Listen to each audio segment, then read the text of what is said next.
Yes or yes? Yes. Pero saan sila nag-oo? Sa may energy. Because people actually pick the kind of people that they choose na mag-i-influence sa kanila. Yes. And energy is your secret weapon. Energy.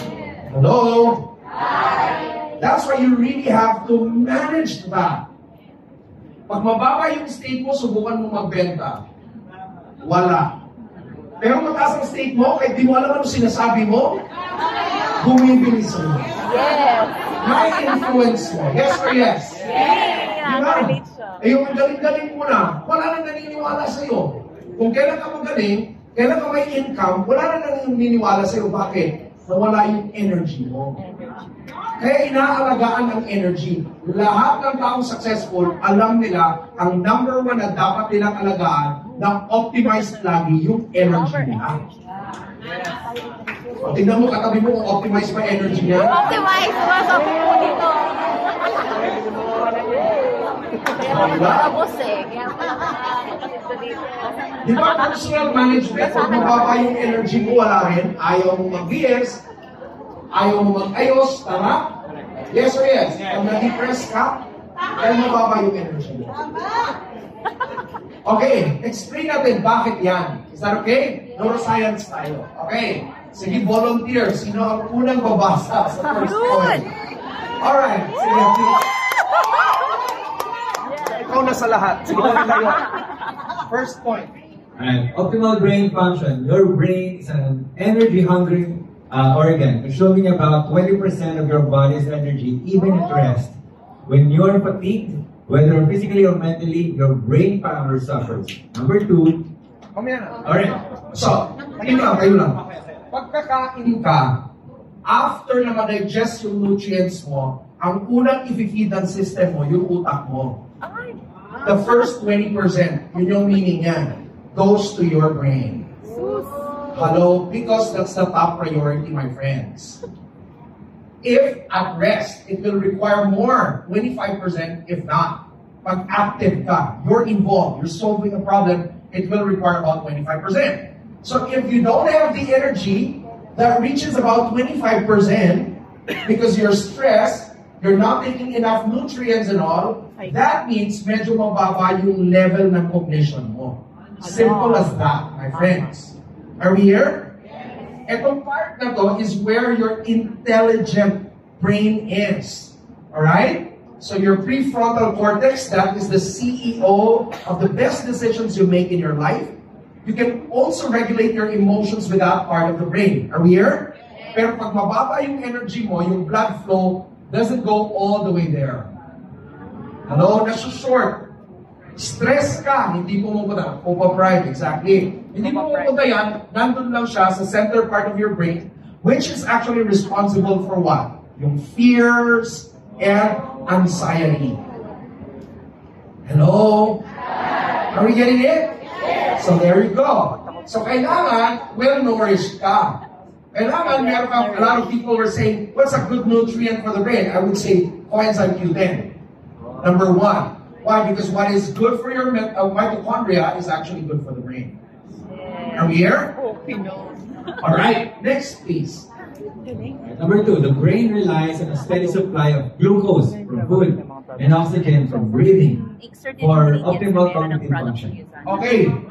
Qualify natin yan. Because you cannot also take in a lot of glucose. You get that? When you're taking in simple sugar, your body actually goes on a stress state. Because simple sugar is easily absorbed into your bloodstream. So nasa-stress yung buong katawan mo, ang bilis-bilis nila. You get that? Meron tayong tinatawag na slow-release sugar or complex sugars, right? Now, aside from that, even if you're taking all meat, okay, in one take-up ng meat mo, let's say, you took beef, and then actually, your liver can only process up to 40 to 50 grams of protein at a certain time. Are we here? Beyond that, ang output nun, nagiging glucose na siya. And don't worry because the excess of the glucose actually goes here or wherever it is needed. You get that? Hello? Yeah. And by the way, even if you take protein, but if it's less than 20 grams of protein, in the protein you're eating, it's not processed as protein. It only ends up as glucose after it's synthesized in your liver. So dapat may measurement pala. Okay? Dapat malaki konti kung protein lang. Alright? So there. But that's very important. In other words, nutrition and all. And then, ito, number 3. Number 3, chronic stress and a lack of rest deplete these essential resources, impacting focus, decision-making, and creativity. All key components of peak performance. Alright? Chronic stress. Hindi pala pwedeng nasi-stress all the time. So my advice is like this. Is that okay? And you also don't need a lot of rest na matatagal. Do you know that? And there are in fact studies, because a lot of people are saying brain, how do you call that? Work-life balance.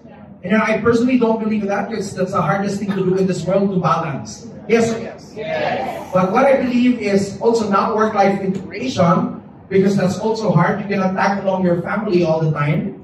Right? It gets things complicated. But I believe in work-life alignment.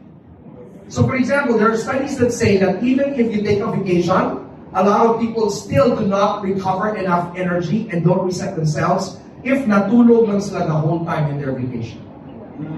They have to be at least still generating energy through exercise and proper diet. Are we here? Yes. So hindi pwede ang chronic stress. One, gusto niyo ng sekreto? Yes. The secret is, hindi naman kailangan payat ka, may 6 packs ka first as your brain is concerned. Kung brain lang ha, pero kung goal mo mag 6 packs, go ahead. Pero optimizing your brain can perform significantly well if you dedicate at least 15 minutes of your time really moving intentionally through exercise.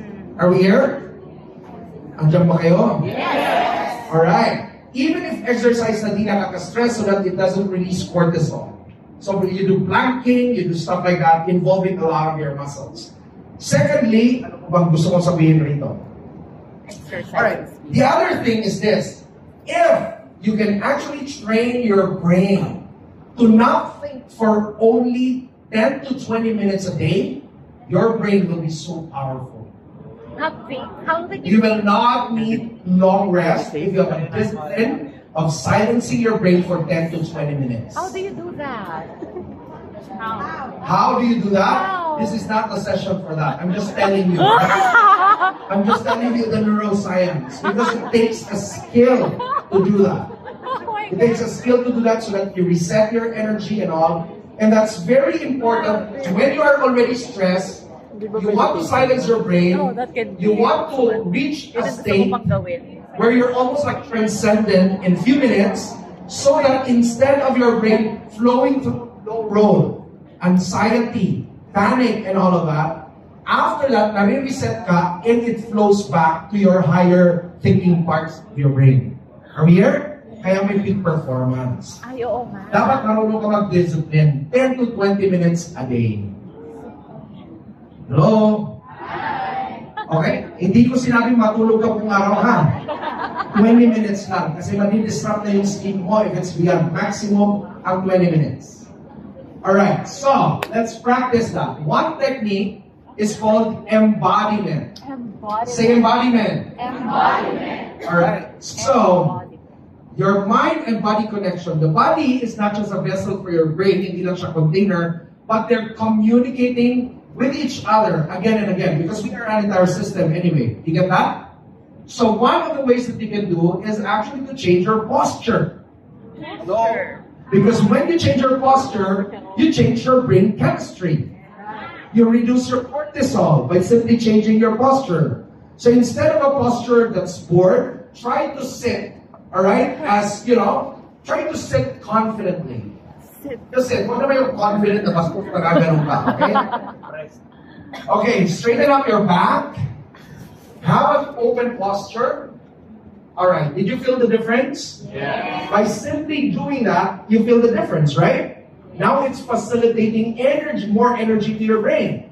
Pag nakaganito ka, it doesn't facilitate more energy into your brain. It inhibits it. Are we here? Yes. That's the only reason for that. That's why you really want to do this. Yes. Are we here? Yeah. It activates your parasympathetic nervous system. Now, okay, another one.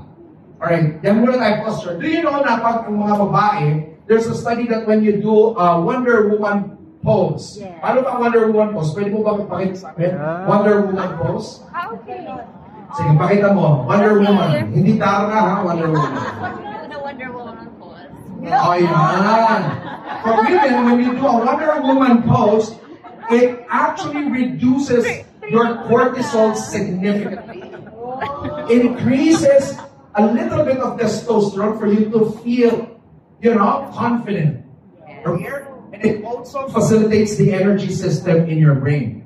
So everybody, please stand up right now. Practice it. Okay? Sa mga lalaki, attention! Bakit ba na ito yung unang tinuturo sa mga military? Attention! Oo nga. And especially so if they're going to give you a very risky command. They will not give the command na nakaganito kayo. But the commander will say, attention! And then everybody will stand up straight, right? So that it could flow, so that the right captain in your brain is facilitated. Yes or yes? So everybody, attention! Okay. Mga babae, may option kayo na mag-Wonder Woman pose. Come on, Wonder Woman pose. So when you're doing that for men, it increases a lot of testosterone. It actually facilitates the feeling of certainty and confidence. Okay? And you will have access to your prefrontal cortex where you can make better decisions in life. Alright? Make your posture open. Huwag na kaganito, make it open. Alright? Are we here? Are we getting that? Yes. Okay, dagdagan natin. Ano pa bang meron natin? Dagdagan muna natin sa posture. Everybody right now, dagdagan natin ang smile. Because what you do with your body is actually, based on the principle of embodiment, is actually a bottle to certain thoughts and emotions. Sino rito gusto maging successful? Raise your hand. Now, if you want to be successful right now, you have to practice smiling all the time. Smiling. Alright. Why? Okay. I will not tell you why, but I will let you experience it. Okay, everybody right now, don't stand up straight. Slouch a little bit, don't smile. At habang hindi ka nakasmile, isipin mo ang lahat ng mga pangarap mo sa buhay. Can you access that thought? No. Can you access that thought? No. Why? Because that thought is stored here. By simply changing your posture, blood flow will not go here. Hello? You get that? Now everybody smile. Okay? Wonder Woman pose. Attention for men, and then smile. Come on. And while you're smiling, isipin mo ang pinakamalaking problema mo. Di mo access, tama ba? Because your thoughts have certain locations in your brain. And it will require certain energy levels facilitated to your brain. Do you get that? Kaya pag nakakita na ba kayo ng successful, consistent na diamond director na ganito maglakad? Di ba wala? Lahat ng successful na mga tao na makita mo, may confidence. There's a certain way na maglakad sila, tama ba? Yes? At kahit may problema, alam nila. Of course, problema pa rin yan. Pero marunong bumawi yan.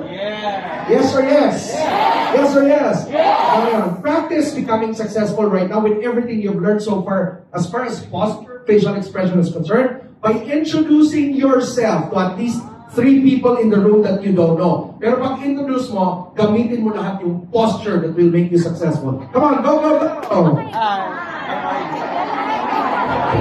Sa inyo dito, mga babae, that you feel more beautiful and confident kapag naka-heels kayo.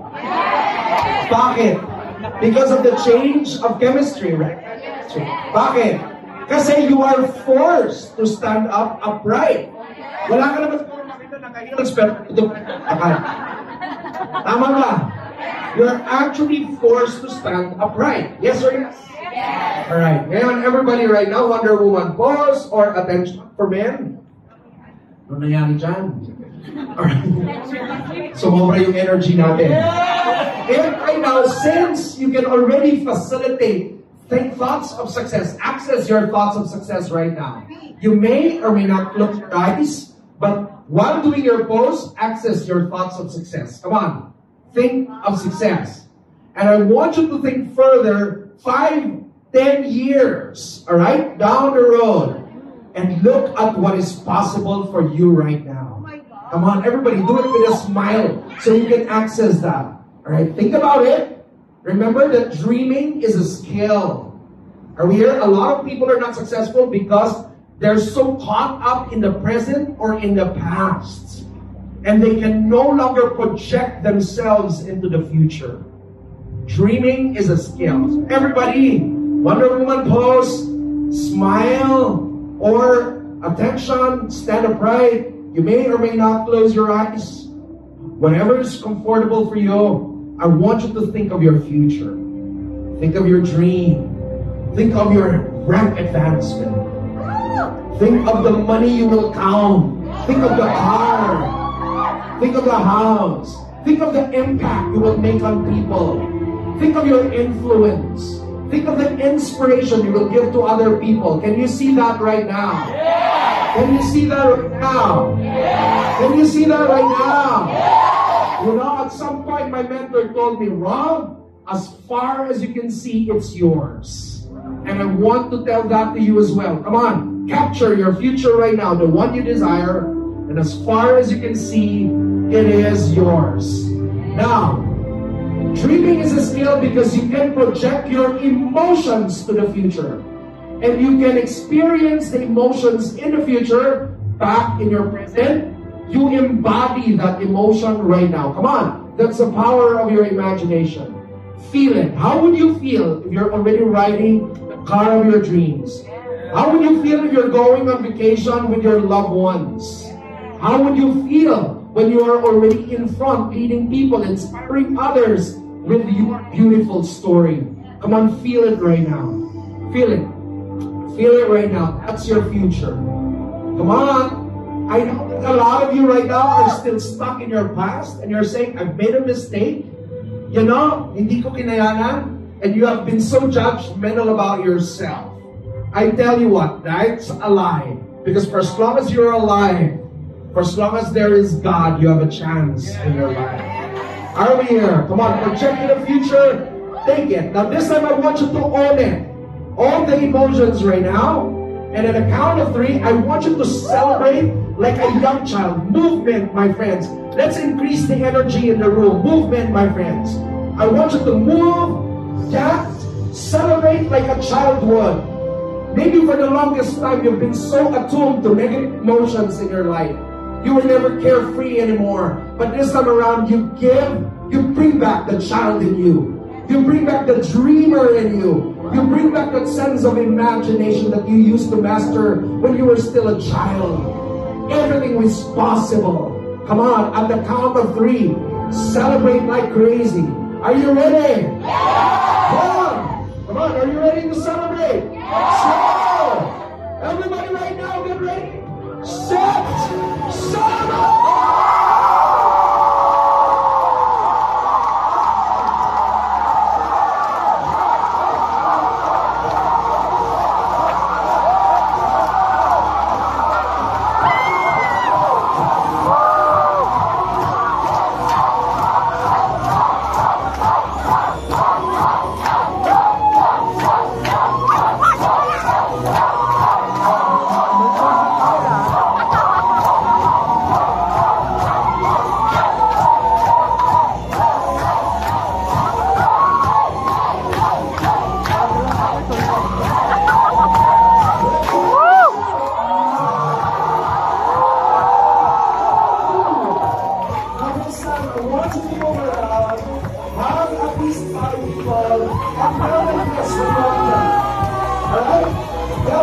I know there is greatness in you, and so I honor you. Come on, go around, go!